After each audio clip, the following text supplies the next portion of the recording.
Hello and welcome to Deeper, the podcast where we have honest conversations with fascinating people who've lived amazing lives and the companion piece to our YouTube series Deep. We want to give you a deeper window into the lives and experiences of our guests, and if you enjoy this video, please do consider subscribing because there'll be a new one every week. I'm Ben Powell-Jones and today we are here with Peter. Peter, thanks so much for coming in. It's great to have you here. Thanks for having me. And for anyone who isn't aware of who you are, could you give us a brief summary? Yeah, my name's Peter Komolafe. I am a financial influencer. I hate that phrase, but that's what I am in the modern day.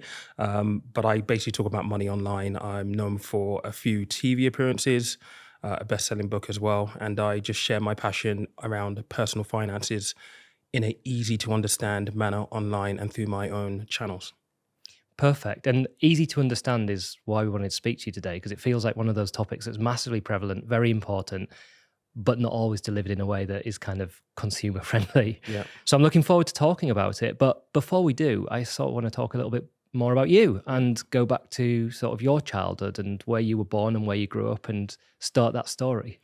Yeah, so I was born in 1979, so that makes me 45 in November, believe it or not. I don't feel like I'm 45. I feel like I'm still 25, 30. But my parents, back in the 70s, a lot of Nigerian came over to the UK, and their objective was to work, to get qualifications, and then send money back home so they can build homes and build roots back in Nigeria. They had me in 79, both working 2 or 3 jobs, both studying as well. And back in the 70s, it was common for Nigerian parents, or people that came over, to put ads in the paper and ask for families to apply to look after their children. And that's what happened with me. So I went into foster care from 3 months all the way up until 8 years old. And interesting times in the 80s. Well, that's one bit about your story that I found sort of fascinating when we were researching it is I actually had no idea that happened. So people came over and then put adverts in to look after the children. Was that because they were both, like the parents were working, the birth parents were working full time, so couldn't look after the child, or because of expense, or what was the reasoning for it? If you go back to those times, the British government, because Nigeria is basically a colony, right? The government kind of put out this invitation for people to come over to kind of work and kind of help the economy grow. And so my parents came over with the dream of, okay, we can use this as an opportunity to get some qualifications, we'll work as many jobs as we can, and the money that we then earn, we can then take back to Nigeria to build. So there was a whole multitude, there was a generation of Nigerians that came over at the time, and it was very, very common that they would put an ad in the paper. And that was purely because it was the thing to do back then. It was very, very weird. The phrase that has come up for it now is farming. And there are many of us who grew up in those times where this was a very familiar thing to happen. And, you know, without wanting to be too blunt about it, was it a Caucasian family that adopted you? Yeah. Or is adopted the right word? Fostered? Fostered, yeah. So it was a white family in a town called Hastings, East Sussex. And bearing in mind, this is 79. So I was one of a handful of black kids. So on my street, there were probably about, from my memory, 5 of us that were fostered by different families on that street. And yeah, I'm lucky. I had a very, very positive experience. A lot of other kids didn't. I mean, there was a couple of kids that were with this certain family and they were being fed dog food and cat food. It was horrible. And I was very, very fortunate not to be in that kind of environment. And do you remember it do you remember the time as confusing? Or I suppose when you're that young, potentially it's just, that's what it is. You don't know differently. Like, what's your abiding memory of suddenly being in a kind of white British household? Now that I'm older, looking back, I kind of have a little bit of context. Back then I didn't. You know, I'm a kid. So from 3 months to 8 years old, growing up, I didn't know that I was different in terms of like my color, my skin color. I think the only time that it kind of became apparent was when I was in primary school and I would have monkey chants at me in school and I didn't quite understand why. So I would oftentimes go home, I'd cry, and my foster dad would say, well, they're colorblind. They see you as something else. You're the same as us, don't worry. And I believed that wholeheartedly, being naive as a kid. And that's my abiding memory. Also alongside that is the kindness that my foster parents showed me at the time, because I knew that I had like a proper mum and dad, like my birth parents, but they weren't really my parents. My foster parents were my parents. And it wasn't until I was probably about maybe 5, 6 that I really kind of like knew, okay, maybe I'm not the same as they are.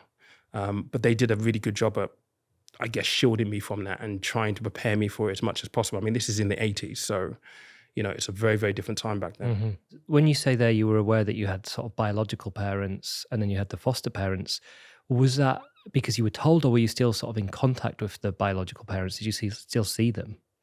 I would see my biological parents every year for maybe 2 weeks in the summer. That was it. Wow. And there were some summers where I would miss it because they would be too busy working. And so for all intents and purposes, my foster parents were my real parents. They are who I knew as my parents. My biological parents, to a certain extent, were just people, really. And like I said, I'm older now. That sentiment is carried on to my adulthood. I don't really have a connection with my real family. I don't really know what a family construct is, because that got broken up early in my life. When I was 8 years old, they sent for me to have a 2-week holiday in Nigeria that ended up being 10 years. And that was the first time that I met my older brothers and all of my other relatives. And so if I look at my journey, those were defining years that inadvertently impact me and the way I see the world as an adult.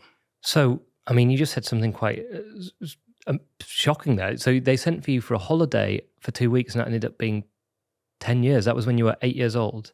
Yeah. So can you tell us what happened there? So, I mean, this was common. This is very common practice back then. When I was a kid, I wanted to be a pilot. And that was what I was really excited. I had all kinds of toys and models and all that kind of stuff. And one year, it was supposed to be the 2-week holiday that I would go and spend with them in the summer. They said, oh, we're going to give you a ticket so you can go and meet your brothers and your other family in Nigeria. It's be a 2-week holiday. So me being me, I'm excited. I'm going to get to go on a plane for the first time. Packed my bags and went to London, got put on a plane, landed in Lagos, got greeted by a load of people that I didn't know. And over the course of 2 weeks, obviously I meet my brothers, I meet a load of relatives. And on the 14th day, I pack my bags. When are we going to the airport? Only to be told that you're not going anywhere. And that was devastating. I was 8, almost 9 at that point. Absolutely devastating, because I found myself in a country that I didn't know. And it's kind of a bittersweet thing because, again, growing up here in the 80s, I was different. I was forcibly aware that I was different, only to land into a country where everyone looked like me. I didn't necessarily have that difference from a physical point of view, but culturally, it was a huge shock, massive, massive shock. And being thrust in and being told, look, this is where you're going to be now. And there was no sign of me ever coming back. Yeah, it was a bit of a pill to swallow, but I'm 8, 9 years old. What do you do? I'm a kid. I didn't have any choice but to, just deal with it. I mean, it sort of sounds like I mean, I literally just can't imagine it, because when you're saying you're 8 years old, like you're saying that your foster parents at that point to you were parents. So you were suddenly just told you're not going to see your parents for the foreseeable future or maybe ever again. Yeah. And that's the hard thing, really, because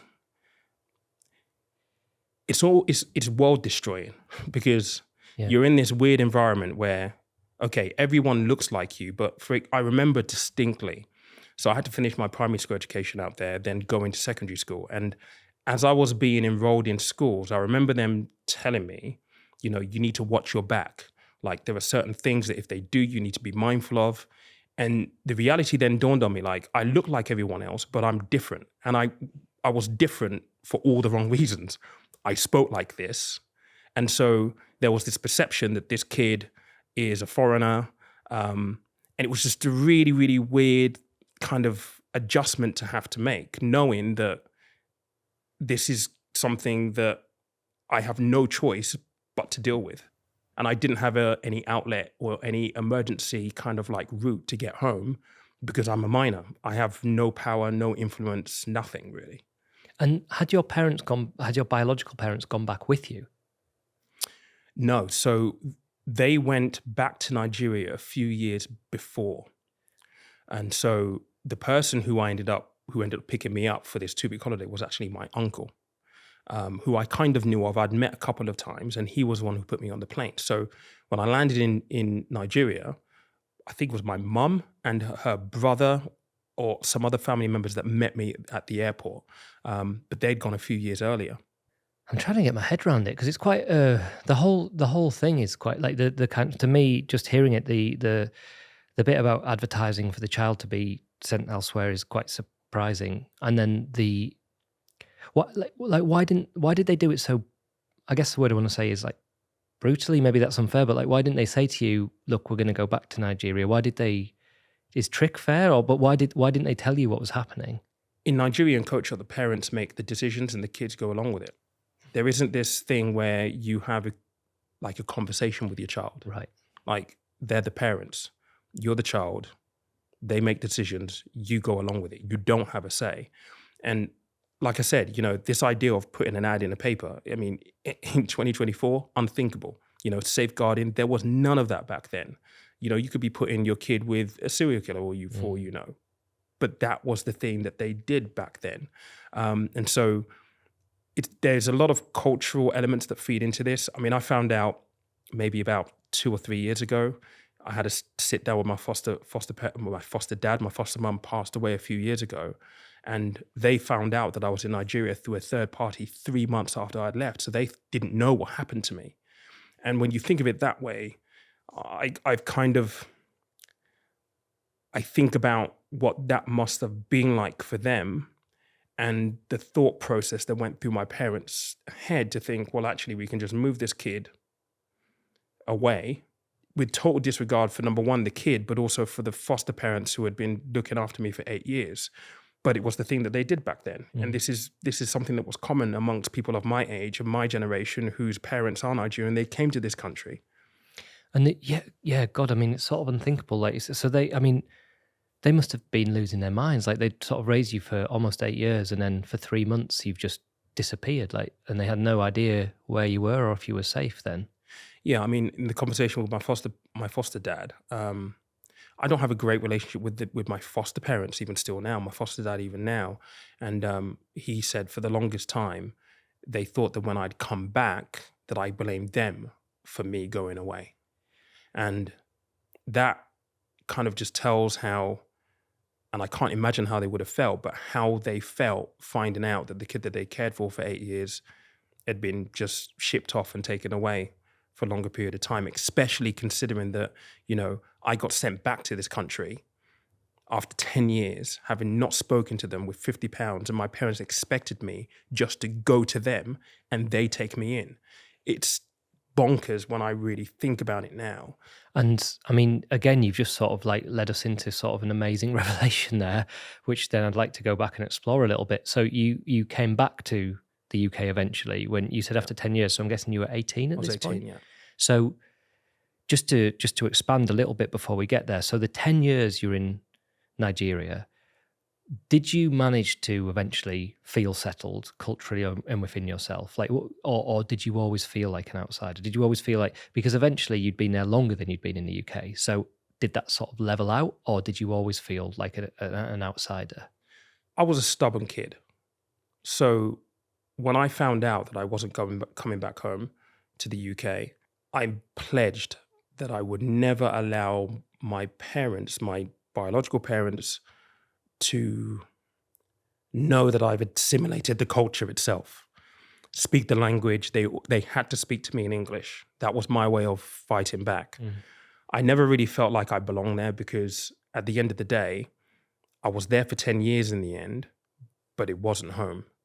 It wasn't what I kind of knew. And so I always felt like a bit of an outsider because the end of my primary school education was out there. My secondary school education was out there. I finished secondary school when I was like 16. I had a 2-year limbo where it was like, what do I do? Because in Nigeria at the time, and even to extent today, there was no opportunity for me there. So I had a choice of, do I go to university here, over in Nigeria, or do I find a way where I get back to the UK? And because I was born with a UK passport, and for me, that's been the biggest blessing of my life, having the ability to be a citizen here and have access to the opportunity. It was a struggle between, okay, so do we keep him here or do we send him back for him to try and make the best of himself possible? And after 2 years, I mean, the place that I lived was a place called Alagbado, and I went back there 10 years. And bearing in mind, at that point, I'd been back here for 10 years. It was like a time capsule. Nothing had changed. Everything was decrepit. And I remember just, looking out of my window, it's underneath the flight path, and I would see British Airways flights every single day for 2 years, landing into Lagos, and just wishing and willing that I could get on a plane to come back here. And I always wanted to leave. I never felt like I belonged. I never felt like this was home.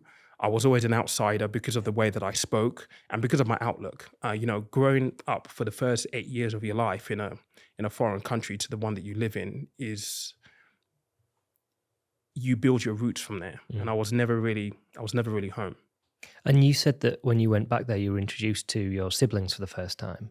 So how many siblings did you have? 3 older brothers. 3 older brothers.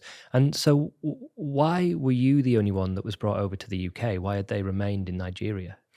Because I was the last born, and this is my running joke. So my parents came over around 75. I was born in 79. And I say that I was surprised because my name's Peter and our second born is Peter. So okay. I don't think that I was planned to a certain extent. I was the surprise, and because they were busy working and studying, they fell into this whole idea of, okay, look, we're just farm out, and that way we can carry on with the plan because we've got 3 kids back in Nigeria to feed. So it's interesting because when you say that bit as well, it's hard not to listen to the story, and it sounds highly traumatic for that to happen to a child, and I can't imagine the experience. But I guess the beginning of it is the parents trying to provide a better life, would you say? So I suppose when you think about that period of time now and the decisions that were made, that through the way I've grown up and look at it, I'll have one opinion on, but I don't know what their circumstance is. And you've just described a place that 10 years after you'd left was still decrepit, I think was your word. So how do you balance that out in your mind with what was done to you versus what the intention and reason for it in the first place was? Do you still see, do you feel angry that happened, or can you see as whether the decisions that were made along the way were wrong, it was for what was a noble reason at the beginning? That's been the topic of all my therapy. It's a difficult one. I can see it from my lens because I've had to live through the consequences of all of it.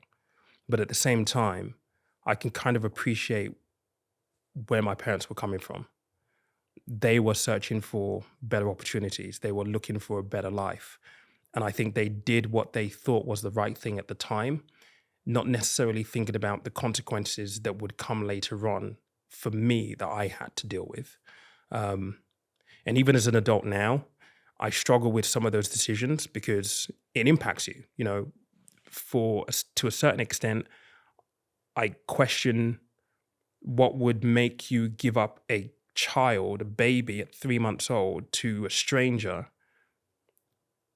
and not just give up a job to take care of that person. And that raises questions of, abandonment and your value. And that's been a huge thing for me to be able to come to terms with. And I don't think that I really have still. I understand it a little bit better than I did maybe 2 years ago, but it's still a really difficult thing to square off in my head. I can see it being difficult. It's one of those things that, we all have, a history with our parents, and things happen through that history where you end up saying, why was that decision made? And their only answer is usually, hopefully, we thought it was the best idea at the time, which may or may not be satisfactory to the person who then had the consequences of it. Yeah. Okay, so you said then that you ended up 10 years after your return to Nigeria, you came back to the UK. So can you talk us through how that happened and, what were the circumstances surrounding it? Look, I smile now because that was probably, at the time, it was the most exciting thing to happen to me for like 10 years. Bearing in mind, I had a 2-year limbo looking at flights thinking, please get me out of it, please. To then have my dad come home and be like, we've got you a ticket. You're going to fly next week, so just be ready. And he came back 4 days later on. He goes, we've moved your flight back up, so pack your bags. You're leaving in a few hours. And he gave me £50. He goes, pack your suitcase, put me on a plane. And that was that. I was 18 at the time, naively excited because I'm like, yeah, like I've been dreaming about this for 2 years. Like, please get me the hell out of here. I'm ready to go. And coming back, I was buzzing, absolutely buzzing. But then the reality dawns on you because I had my foster parents' address. And as I landed at Heathrow, it's like, okay, so what if they don't live there? Because I had no idea whether they lived there or not. They didn't know whether they lived there or not. And the panic then quickly sets in. Luckily, they did live there, but I turned up 12 o'clock in the afternoon. And at that point, didn't really understand how the world worked, that, well, they have to go to work. So I'd knock on their door at 12 o'clock and no one's there. So I'm like, oh my God, what am I going to do? I have no idea what I'm going to do. I've got 50 quid and that's it. Luckily, they were there. They took me in. But my foster parents they're working class. They're not rich. And so they could only support me for a period of time. My foster dad helped me get my first job. And from that point out, really, I was on my own. But I didn't understand how the world worked. I didn't understand how money worked. I ended up going into a flat share. It was just so bad with my money. I ended up homeless, sleeping on the streets. And it was the beginning of a lot of self-realization and lessons that kind of inform what I do now and have built my character as an adult. It was a really difficult period to live through, really, to be honest. It was a massive learning curve, thrown in at the deep end. I mean, with no preparation whatsoever. And again, I can be critical of my parents, like, why would you do that? Why would you send a kid off to the wolves? That's always been kind of like the question that I ask myself.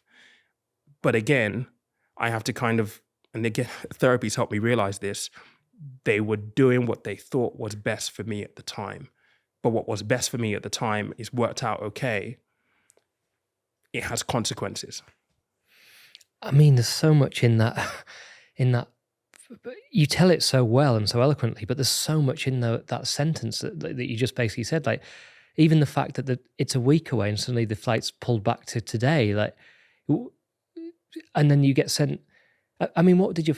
I don't even know where to start because I'm thinking about your foster parents now, where you left at 8 years old, you disappeared, you came back 10 years later out of the blue, I guess, and you're a pretty tall guy, so I guess at 18 you're basically fully grown. So oh no, at 18 I was like 5'3", right, 6'1" now. I looked like I was 13, 14 when I was getting through customs at Heathrow. The guy looked at my passport, looked at me, and was like, is this the same kid? Because I had a baby face. I was 5'2", 5'3". I looked really, really young. I mean, they must have been absolutely stunned that 10 years later you just returned. Yeah, I remember like when my foster parents finally got home from work, my foster mom was in tears because I was unexpected. They don't have money. Now all of a sudden they've got an extra mouth to feed. And it's like the £50 that I have is nothing.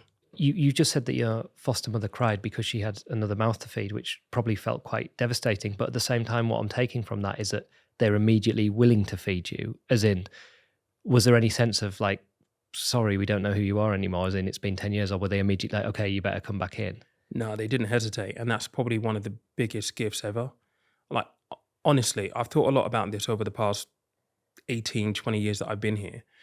It takes an incredible person to take in a kid that you hadn't seen for 10 years who you thought had been kidnapped. They didn't have to, but they did. And I'm so thankful for that because if they hadn't, I don't know what I would have done. I was so unaware of how the world worked. I don't know where I'd be right now. And then you said that, I mean, you can sort of understand why you said that you went through this period of transformation where you didn't know how to use money and you're in a flat share and things like that. But then you said you became homeless. How did that come about? It came about because I was just so rubbish with money. I didn't know how to budget. I didn't realize I had to pay rent. And being in a house share with people where, I don't know them from Adam, like literally, Adam. I'd literally just met these people, and it was the easiest way for me to get accommodation of my own. I ended up being on the streets and sleeping. And this is in October time.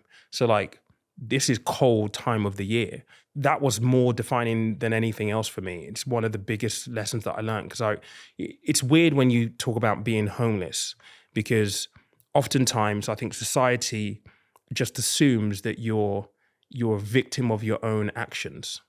And for me, that wasn't necessarily the case. I mean, maybe it was because I was just poor with money, but I was a kid. I didn't really know any better. I was never prepared from a financial point of view. My parents had no money. So I was there on the street where people judge you, and people treat you really badly because you're on the streets. You're a bum.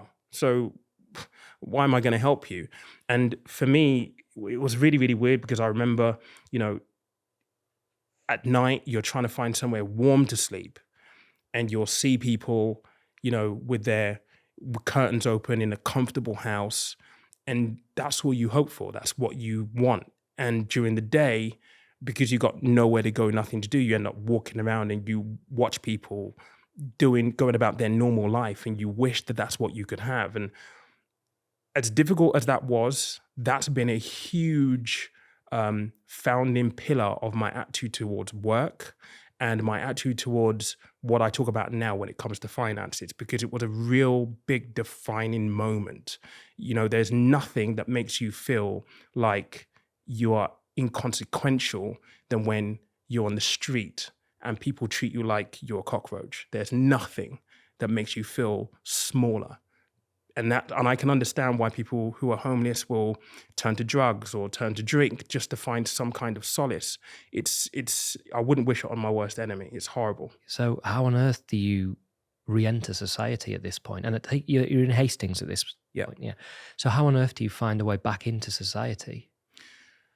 I was really, really lucky. The guy's died now, I found out like a year ago, but a guy called Keith Dighton.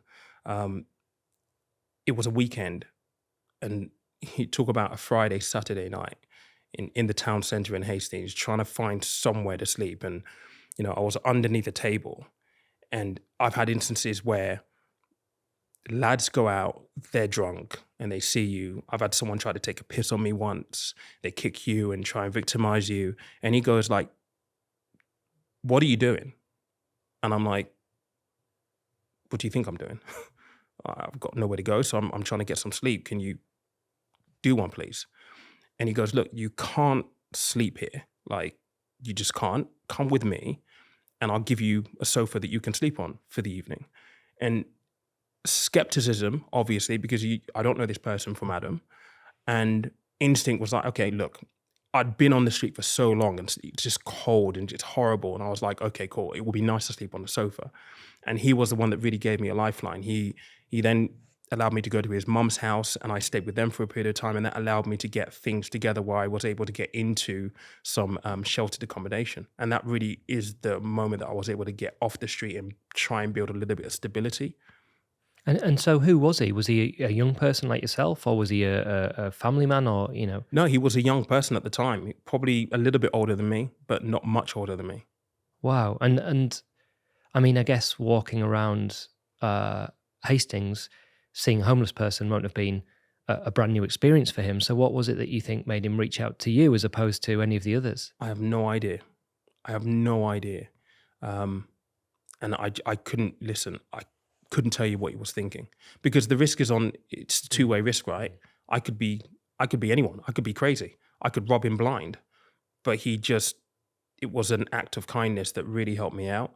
And I think people are sent to help you in your moment of need. I've had a number of those through my career, and he was just one of them. He was probably one of the most important ones in my deepest moment of need. And then obviously with your life, there's a kind of interesting flip, isn't there? Because you go from you saying having no financial literacy to then obviously where you are now, which is the complete opposite. But then there's a middle stage where, I can't see how someone that is now sleeping on a stranger's mum's sofa gets back into full-time employment. Like how did that start? Yeah, I mean, when I was homeless, one of the ways that I figured out I could feed myself was by bouncing checks, because checks were a thing at the time. And it came as a revelation, because naturally when you're on the street, you can't cook, So where do you get food from? And I just remember like being in Tesco's one day and someone having a shopping basket, writing a check, handing over the check, and he walks out with the basket. I'm like, hang on a second. I've got one of those. So where I'd stored all my stuff, went to go see if I could actually get it. And this was like literally in an open place, got my checkbook and I started bouncing checks. And that kind of spiraled me into the very beginnings of debt. But I managed, once I came off benefits and I was actually on benefits at the time, one of the obligations was you had to go to the job center and you had to basically be seen to be applying for roles. And the job center employee said to me, look, we've got a potential opportunity for you in Eastbourne. It's for building society. You need to go for this interview. We're going to help you prep. And I was like, well, look, I've got a lot of debt.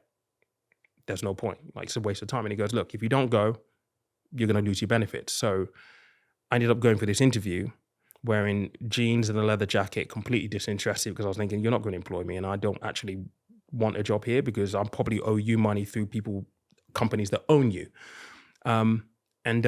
I got interviewed by a lady called Jenny Berry, and I don't know what she did. She got me speaking, got me talking, got me really interested. And she goes, my customers are going to love you. And I was like, okay, all great, but you're not going to give me a job. And she goes, no, I want to give you a job. And in my head, I'm like, you're going to do all your credit checks and your fit and proper checks, and you'll just realize that I'm just really poor with money and I'm in debt. And you'll be like, he's not even worth it. And I don't know what she did. I don't know if she did anything at all, but I started that job in it was the Portman Building Society in Eastbourne on Havelock Road. And really that was the beginning of everything, really, to be honest. I found that I was very, very good at explaining how interest on a savings account works and how you can use your interest to pay for a holiday that you might have planned for the year. And that means that your capital is then just preserved. I didn't know what I was talking about really at the time, but that was my gift. And I was so good at the job as a cashier in that first role that I had so many referrals to the financial advisor who sat in the back, a guy called Alex. And bearing in mind, I started like halfway through the year, I'd given and generated the third most amount of business that year, that financial year, because I was just good with explaining things to people. And that is really kind of the start of everything, to be honest. It was a place that I never thought I would be. And it opened up a window that it's been a pretty good window to walk through, to be honest. So yeah, I can't complain. One bit I'm going to go back to just for our Gen Z viewers. Can you explain what bouncing a check means? Yeah, so basically, back in the day, you'd had a checkbook. So you might have a little book and you have like maybe 50 of these things. And it meant that if you went to a shop and you wanted to buy something, you can write a check for £100, buy something for the value of £100 and let you leave with that item, and the check would clear like 7 days later on. So it's like a credit note effectively. Those are very, very popular. They're gone now. I mean, it's sort of an insane system when you think about it, isn't it? What would be, this is kind of a tangent, but so in your case, you would write the check for the food, you'd leave, they'd try to clear the check, and in 7 days, they'd be told by the bank there's no money in that account, so you can't have the money. Yeah. What would be the comeback for the shop? Did they just lose that money in the item? Oh, no, they had like my picture and be like, do not serve this person. Ah, okay. So, yeah. But like back then, it was either I did that or I robbed someone or do something. And I'm not like, the Nigerian upbringing is something else. Like, you don't dabble into anything like that. So it was always instilled in me, like, don't steal from people, don't do anything that is illegal. And well, bouncing checks is technically illegal, it's fraud. But it was like the lesser of two evils almost. The options that were available. Yeah. Okay. And then so you started off, you found you were very good at giving customer referrals. And then, you've started in the most junior position, I guess, in that company. As a cashier. As a cashier. Yeah. So what are the next few steps? Well, I was in that role for 6 months. And then very, very quickly, they were like, we need to put you customer facing because you're really, really good with people. So I got promoted immediately to go and actually be at the front desk, really talking to people. And shortly after that, Portman Building Society got taken over by Nationwide. I then moved to Nationwide, did the same role. But when I was in Nationwide, I started to realize, well, hang on a second, this is financial services. So there are other kind of like banks and areas that you can go into. And one of the banks that I ended up moving to was NatWest, or Royal Bank of Scotland. And when I was there, I was like, okay, well, you start to explore and you think, well, Canary Wharf is the thing. I used to do music back in the day as well. And my friend who I did music with at the time in London, he lived in Canada Water. And Canada Water, on his apartment, you'd look into Canary Wharf. And we would go walking around Canary Wharf on the weekend when I was up there producing music and writing music. And we were like, it would be amazing to work here one day. And I just made the connection in my head, subconsciously at the time, it would be amazing to work here. And if you go to Canary Wharf, like even now, and especially back then, you know, the guy suited and booted, everyone looks like happy. I mean, I liken this to Pursuit of Happiness. It's my favorite movie of all time. Canary Wharf for me was my Pursuit of Happiness kind of like moment. But I always thought if I could make my way from a cashier, from being a customer service advisor to Canary Wharf in some way, I'll be able to establish myself and have a little bit of financial security. And really that was kind of like the beginnings of where I ended up in financial services. But, you know, that first role in Portman Building Society has been the catalyst pretty much. And how does it go to, you know, you did eventually end up being successful in these kind of bigger companies. And what I want to get to is I want to ask, how did it get to there? But then where does it go? Because most people, when they get to a job like that, they go, cool, that's where I was trying to get to, made it. Yeah. Where does the social media come in? Oh, look, social media, to be honest, mate, I've been dabbling around with social media for a very, very long time. And when YouTube first started, we had ideas that we were dabbling with and there was no consistency around it. But I think with financial services, I moved very, very quickly. So I got to Canary Wharf in 2012 and I started off, and it was a pension investment house. I started off on the phones as a telephone boy. And in 5 years, I went from telephone boy to the executive team. And this is a Fortune 100 company, an American company called MetLife, and really, really popular company. All the way through my career, from being a cashier to being a customer service advisor to working in that space, there were lots of things that I kind of started to pick up. And I was like, why didn't someone tell me this when I was like 18, 19 years old? I would have been better, like budgeting, simple financial management. If I knew that, I probably wouldn't have been homeless in the first place. If I knew that, I probably wouldn't have got into debt in the first place. So there was all these things that I started to pick up, and how pensions work and how investing works, and people put money into this and it does this. And it's like, it's mind blowing. It felt like someone had given me a look behind the veil. And I'm like, hang on a second, everyone should kind of know this. I wish someone had told me this when I was 18. And so in my mind, I was like, okay, so how do I start to talk about this, and how do I share some of this? And it wasn't until 2020 that I actually had the courage to really kind of like venture out. Well, 2019 actually, because I started Instagram, doing 60-second videos every day for a year just to test out the concept, that I got the bug for it, and the responses that I got. And I was like, okay, there might be something in this. There might be, you know, legs in for me to be able to educate people and do something that I'm really passionate about. What makes you prefer to make content that is designed to help somebody or make their life better? I think it's a number of things. For me, I've been lucky enough to see two sides of a coin. And this goes back to my days when I was in Nigeria. You know, in Nigeria, we had no running water. We had no electricity most of the time, 95% of the time. And then I come back to the UK, I have opportunity here. And yes, it didn't start off on the best footing, but I still have opportunity.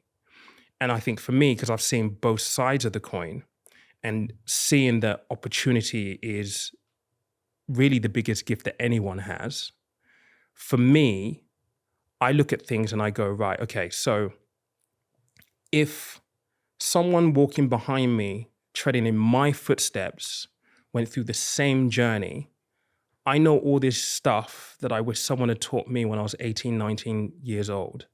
Leaving a crumb will make that better for somebody else. I spent so many years working with financial advisors for wealthy people who, in the end, you think about a 5 or 10% return on a £500,000 portfolio, and they still complain. And I go back to my days in Nigeria and I'm just like, hang on a second, like, you did nothing for this money. It's money you put into the markets and it's done this passively and you're still not happy. Understanding the two sides of the coin is really important in that experience, in my train of thought. Kids in Nigeria, kids in other parts of the world who have no idea that you can do this would kill for that. And it's the same for me. Like, I'm the last of 4 boys. I was born in the UK with a British passport. I am so lucky, through no merit of my own whatsoever. So if I came back to this country and I didn't take advantage of the opportunity, my brothers who wish they had my life and the opportunity that I squander, I'm cheating them. I'm cheating life. And I think for me, helping people is always the ultimate goal. Money is always a byproduct of good work. That's what I've always thought, and that's what I've always used as my principle. It's not about earning as much money. And maybe I'm foolish. I run a business, and maybe people will say that's a detriment to me being, a business person, entrepreneur, whatever you might want to call it. But I just think money is a byproduct of doing good work. And if you do good work, money should be a byproduct of that naturally. Solving problems, helping people. That's how you connect. That's how you make a real difference. Let's go back on track for your life then. So the social media side, you started posting these videos, you started making, you said you started it a long time ago. You started on the Instagram and you were posting every day, which sounds exhausting. What was the point where social media started to take off for you? So I started Instagram in 2019, testing every day 30 to 60-second videos for a year.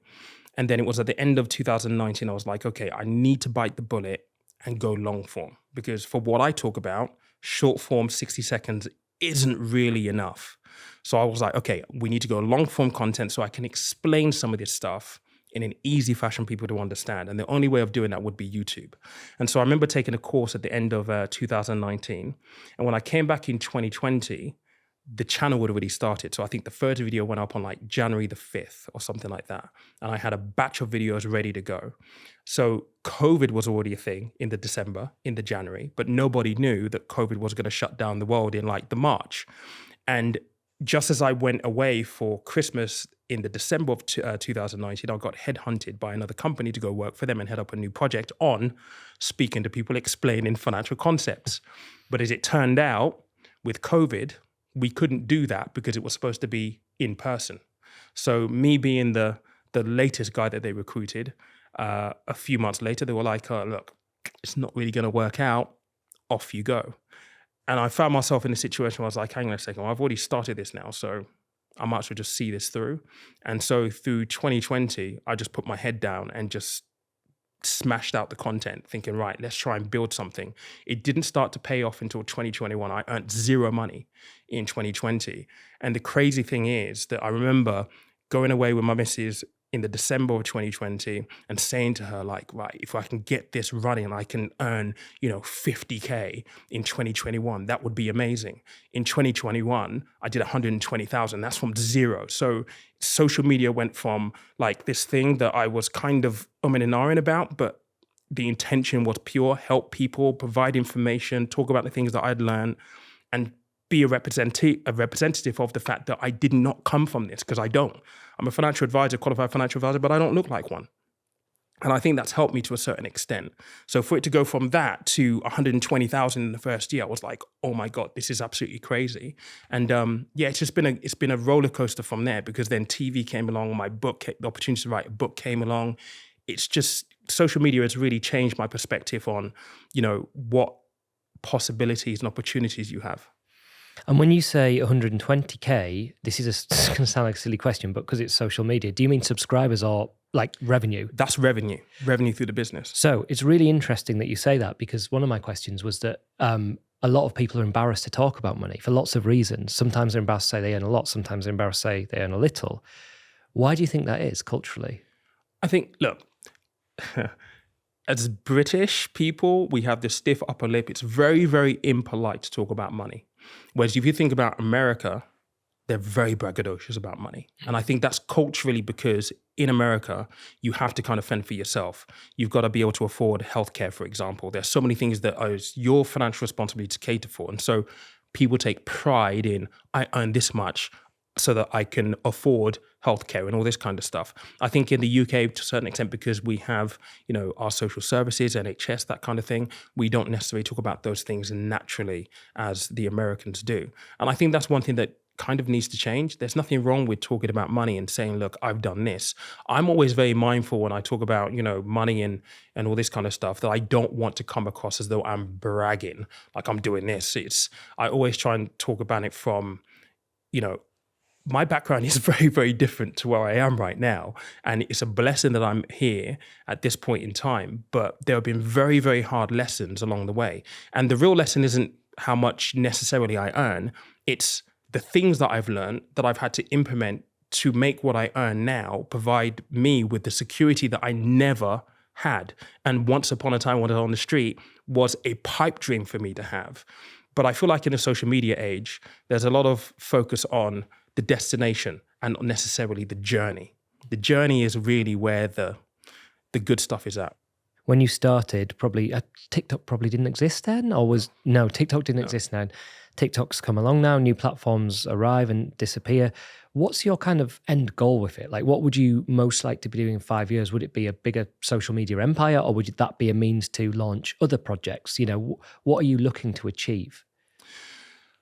Really good question. It's changed a bit over the last few years because a lot has happened. I mean, when I first started this in 2020, it was all about reaching as many people and having conversations. It was a pipe dream at that time to have a book with HarperCollins of least of all publishers. It was a pipe dream to do TV, and all of that stuff has happened in pretty quick succession, really, to be honest. And I find myself asking, okay, so where does it all go? How does it all culminate? Part of me wants to have some tech behind it so that I can take people on a financial journey to really instill the things that have changed my financial landscape. Part of me wants to work with a brand to be able to do that, because building tech is really, really expensive. And do you really want to take that risk with investors and having a different sort of vision? I don't quite know just yet. I think for me, ultimately, I just want to be remembered for leaving something that impacts people in some way, shape, or form. And whether that be via conversations through an actual tech product, or whether it just be the fact that I've got a book now. And one of my biggest drivers for the book was the fact that even when I'm gone, the book is always going to be there. It's a piece of my journey. It's a piece of what I know that people can pick up and read, and that is eternal. No one's going to be able to take that away from me. And that's the question that I'm asking myself right now. There's lots of opportunities that I'm looking at, potentially to build a tech proposition as well, but we're still very much in the early phases of that. And what's your relationship now with your family on both sides? Your biological family, and you mentioned that your foster mother has sadly passed away, but your foster father, the people that had been there through your lives and brought you success, but also it had been difficult, it hadn't been easy. What are your kind of relationships like now? I don't have really a good relationship with my mum. Same thing with my foster dad, really, to be honest. There's a lot that has happened in terms of, splinters. And I think from my foster parents' point of view, when my foster mum died, we hadn't spoken for a long time, and I was in Canary Wharf, and I remember getting the call, and I remember going to see her in the hospital, and she was surprised that I was there. It was, what are you doing here type thing. And it was strange because, look, they looked after me for 8 years. I came back, they took me in, but I wasn't really their kid. I think if I'd been with them for much longer, there would be a deeper family bond, and that just doesn't exist because of the fracture in that journey. And for my natural parents, my biological parents, I had a period of time where it was almost my responsibility to look after them. Mm. And that in itself is a burden. It's very cultural. If people are from an African descent or even an Asian descent, you'll understand this. Wealth doesn't flow down from parents in my culture. It flows up from the kids. You look after your parents when they're old. And in my moment of need on being on the street, I had no one to call. And that was the moment where I realized, look, you've got to really focus on yourself here and try and build what is right for you and gives you the security.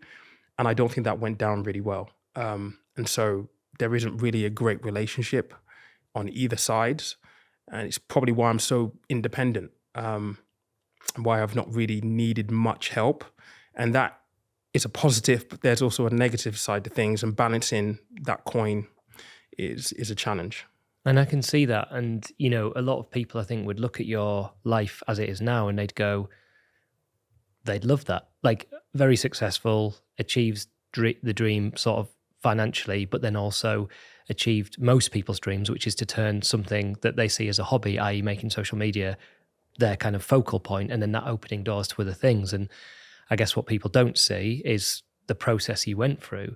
And it's interesting because you had a really hard start, it sounds like. Well, not start all the way up to potentially, you know, early 20s.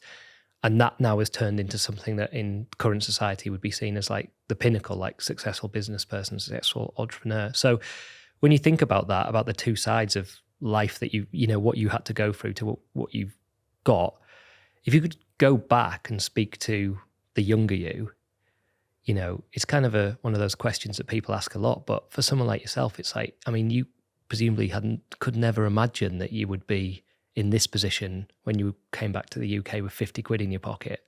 You know, what would you say to that person? I thought about this a lot. And I get, sometimes I'll share things on social media, and I'm really acutely aware that from the outside looking in, it looks like everything's perfect. It hasn't been. I mean, even now, I kind of like think about, okay, what could possibly go wrong? My biggest fear that drives me is being homeless again. And that's why I'm so kind of like locked into like making sure that from a financial point of view, I practice what I preach. And those things are deeply enrooted. And when I share things and people that I know hear my story and I'm like, I didn't know that about you. No wonder you were so uptight. No wonder you were so angry when I knew you, because when I was younger, I was so stressed out. I was so highly strung because it was just rubbish. Everything was just a struggle. And if I could go back, I'd probably sit myself down and be like, listen, take a chill pill, relax, and just enjoy the journey. And don't stress as much as I did. That will probably be the biggest piece of advice. And more than anything else, follow your gut and believe your gut when it's telling you to press that button. Because there's so many instances where it's kind of like, maybe I should do something and I didn't, or I postponed and I procrastinated. I would just tell myself to listen a little bit more and have faith. And the final question, I guess, that I'm interested in knowing what you think about is, do you think anyone could do what you've done? Or do you think, you know, is it hard work that has led to your success? Or is it hard work plus luck plus timing? Or is it a combination of two of those things? You know, can anyone be in such dire straits and become successful?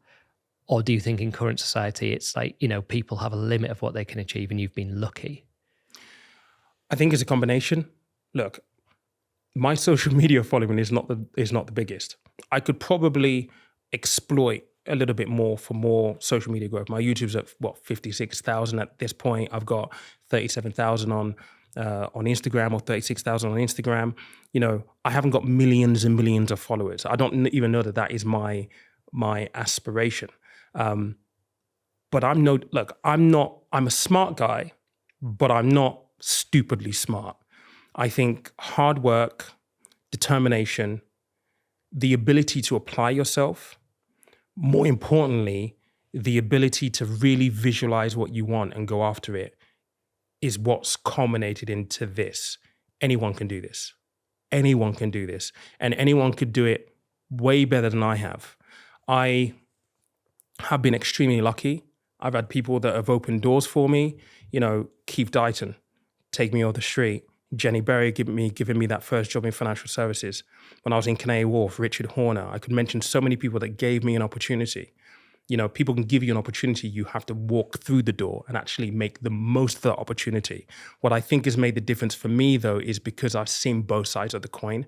I don't want to ever live my life in a way where I feel like, okay, I squandered this opportunity, but my brother would kill for my passport to have that opportunity. And that's always been my driving force. That and being homeless again.